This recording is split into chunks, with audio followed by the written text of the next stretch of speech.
بسم اللہ الرحمن الرحیم۔ آج کل دنیا بھر میں کورونا وائرس کی وبا کا چرچا ہے اور یہ کہا گیا ہے کہ یہ پوری دنیا کے اندر پھیلی ہوئی ہے اور مزید پھیل رہی ہے۔ اس کو روکنے کے لیے اور اس سے بچنے کے لیے احتیاطی تدابیر اختیار کرنا بہت ضروری ہے، اور بعض حضرات یہ سمجھتے ہیں کہ یہ تدابیر اختیار کرنے میں توکل کے خلاف ورزی ہوتی ہے۔ یہ بات صحیح نہیں ہے۔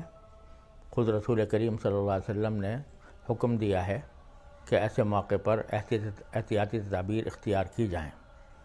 رسول کریم صلی اللہ علیہ وسلم نے طاعون کے بارے میں یہ فرمایا تھا کہ جب کسی جگہ طاعون پھیلے تو باہر کے لوگ اندر نہ جائیں، اندر کے لوگ باہر نہ آئیں۔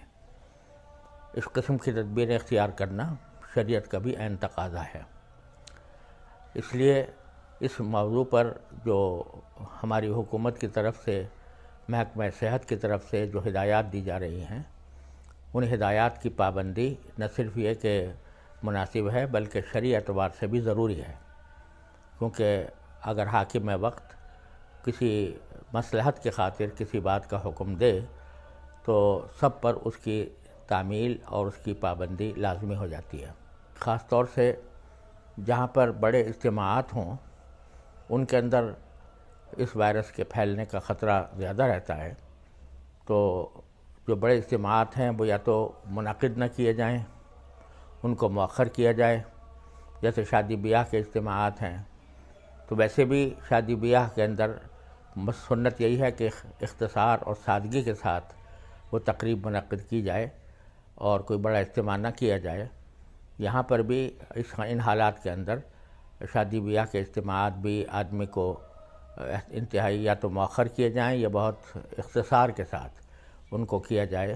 جمعہ اور جماعتوں کے اندر بھی اس بات کا خیال رکھا جائے کہ جو سنتیں ہیں وہ آدمی گھر میں پڑھ کر آئے، اور نماز کے بعد کی جو سنتیں ہوتی ہیں وہ بھی گھر میں جا کر پڑھے، مسجد میں نہ پڑھے، کیونکہ ویسے بھی گھر کے اندر سنتیں پڑھنے کا ثواب زیادہ ہے، زیادہ وہ افضل ہیں۔